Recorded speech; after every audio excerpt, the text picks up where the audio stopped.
Our next speaker is from Anji Experiment Kindergarten, Miss Zhang.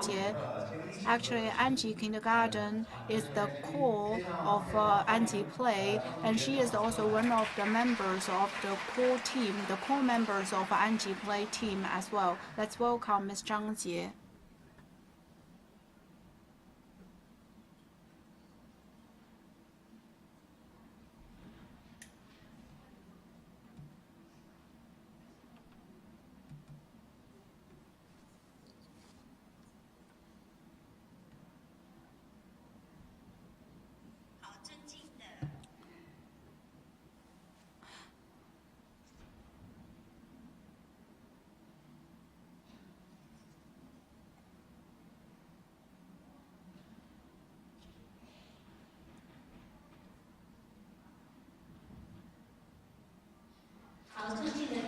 Distinguished experts, colleagues, good afternoon. Today, I am going to share with you Grow Together with True Play. More than 10 years ago, Anji proposed the revolution of true play. This is a challenge towards the tradition, and this is a revolution against the tradition. In such revolution, I had many confusions and emotions. I was very worried. I was worried that if we return the right of play to children, they can play in whatever way they like, and they can play with whoever they like, and they have to play for more than 1 hour, then it's going to be a mess. I was even more worried in such a big space when there is no control from the teacher. Who's going to guarantee the safety? Who can be the person taking the responsibility when there is an accident? I was also at a loss because if we give so much time to the children to play and teacher will have to close our mouth, put down our hands, then what is the role of having teachers? Without teachers, what can the children learn? How can we complete and achieve our target of the curriculum? I was also very frustrated because the games was dominated by our teachers before, but the revolution of Anji Play actually switched the roles of teachers and the children. Children become the owner of play, and the teachers will have to step back. In the past, to have a very smooth lesson, we made a lot of preparations beforehand, and we worked day and night to create teaching materials and tools in the areas, and we also worked so hard to create some play descriptions. But all these things, all these efforts were now very negative cases. And I myself used to be awarded with a lot of prizes as a young teaching talent. And now, what shall we do? I was at a loss. I was like a layman. I wanted to let it go, but I was worried. I wanted to respect the children, but I still had a desire to control them. With all these ideas in my mind, I joined the revolution. And my first change came from the observation of play.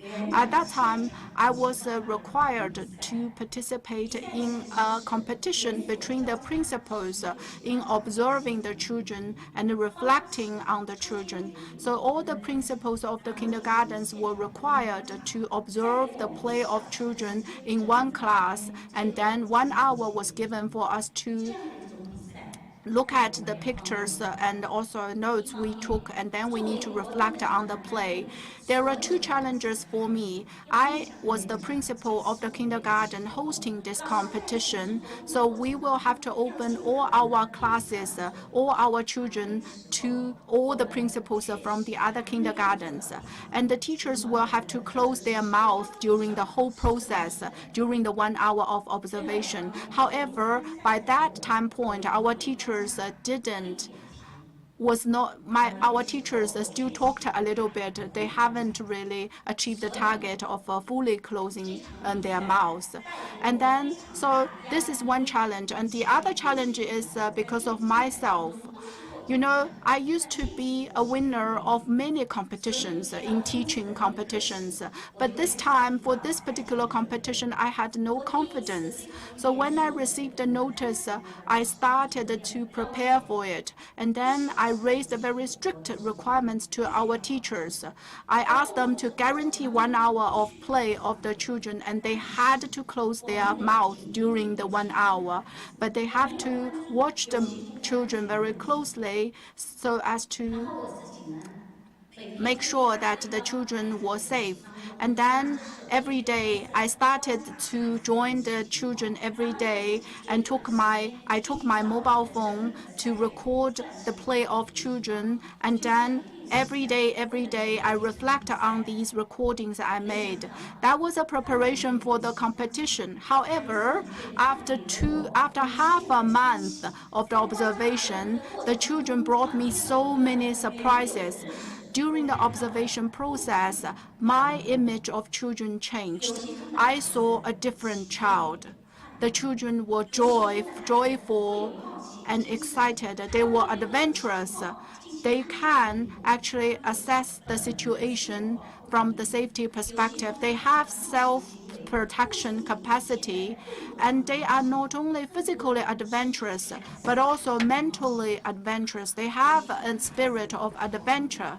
The children were attentive and engaged. They were full of love in play. They were creative in using the materials.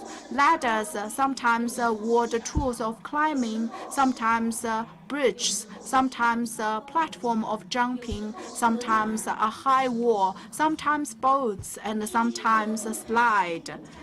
Low structure blocks can be used to create different scenarios.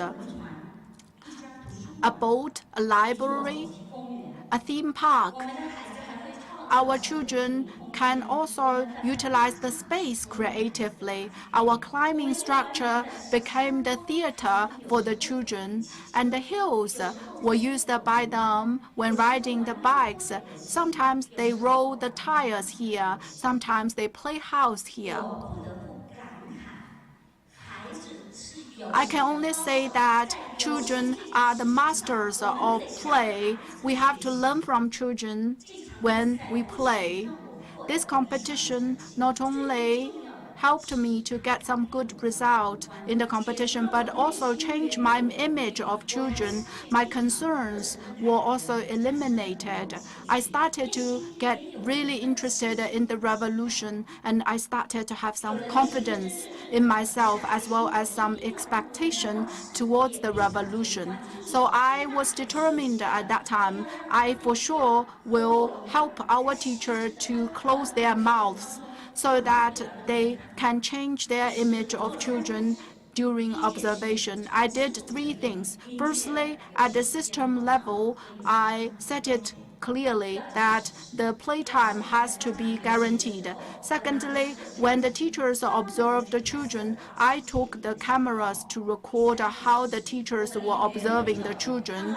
And then thirdly, we used in kindergarten study and a research team, a research meeting to ask the teacher to reflect on their interference. When our teacher realized their interference were not effective, and sometimes even having negative impact, they started to close their mouths and also put their hands down by themselves. Of course, our teachers started to notice a different child, started to notice very capable children, and they started to appreciate the capability of children, and they started to love children even more. And my change also came from the understanding of play, the role of play in the development of children. We know that play is the language of children, but how the children learn and develop in play, what kind of developments they have in play. Before, I didn't study it at all. After learning how to observe children's play, my teacher and I myself wanted to know what kind of developments the children had acquired during play, what is the relationship between such developments and the curriculum guidelines. And then we started to interpret and to understand the learning and the developments behind the play of children. And the resource we turn to is the guidelines on the development and the learning of children from 3 to 6 years old. In these guidelines, there are very detailed descriptions of all the skills and the developments that such kind of children will have.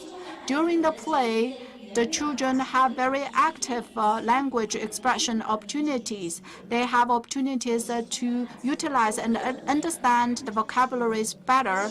They have diversified opportunities of exploration. During play, they have so many opportunities to feel the numbers, the numeracy, the counting, the sequencing, and the children have opportunities to perform, to set the rules, to cooperate, to share. The play of children are not just a play. They are learning, they are also developing during play. And all these targets and objectives we try to teach our children actually all happen in play. But when they learn through play, they are happy, and our teachers are also very comfortable. So when I looked at all these developments behind the play, my philosophy of education started to change. And the change also came from the reflection on play. This morning, you also observed the reflection meeting of our children. Although before I started the reflection, I realized that during play, the children are happy, and during play, they develop. However, in my heart, there is still one issue, that is teaching, collective teaching. Do we really have to get rid of collective teaching?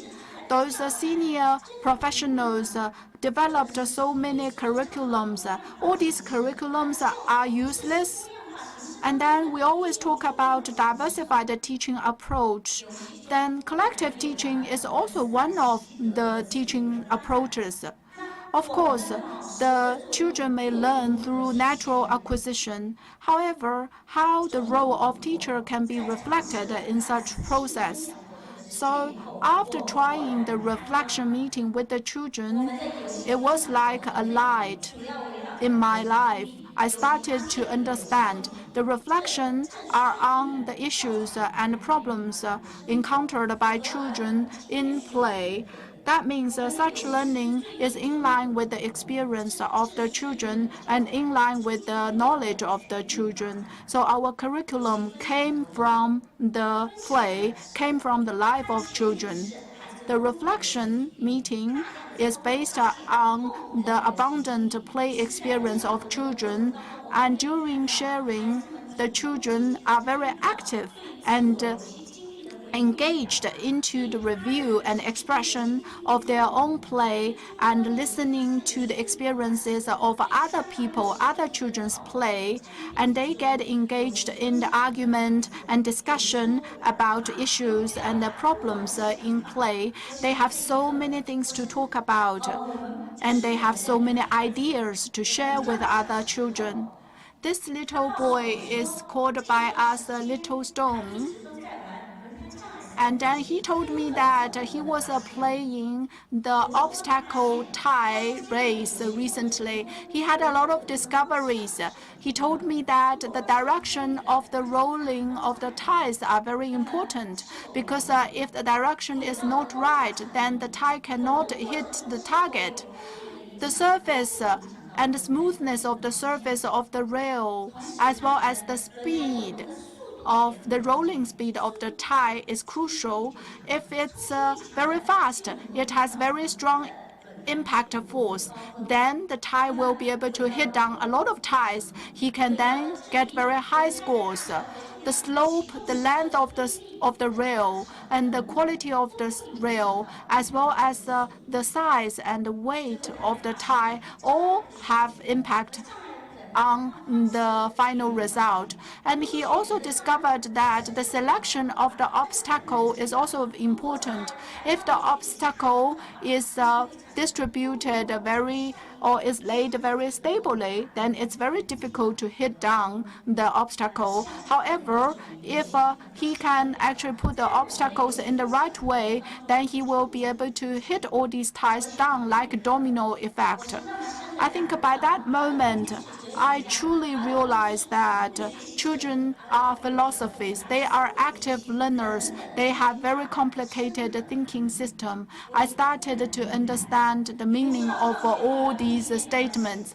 I also started to realize the relationship between effective teaching and experience of children, and the relationship between effective support and the deep learning of children. Why do we have to close our mouth? Why do we have to put down our hands? Because only when we do so, we will be able to understand the true experience of children, and then we will get rid of the ineffective teaching and ineffective support.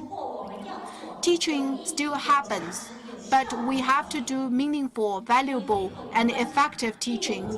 Because of stepping back and observation, I not only see the very abundant teaching resources during play, and I also realize that actually there is value for teaching. There is teaching values from everything the children do during the day. Our vegetations, our daily routine, our housekeeping process, our theme walls, our play stories wall, daily schedule. All these things are the resources for teaching. My philosophy of a curriculum also changed. I can see teaching resources everywhere. The practice of Anji play is a process in which my image of children, my understanding of education and the curriculum changed. I'm so honored to be a member of the Anji early childhood educator. My power is very limited, but I am willing to work with all the early childhood educators in Anji and everywhere so that we can enable every child to have a happy and comfortable childhood. Thank you.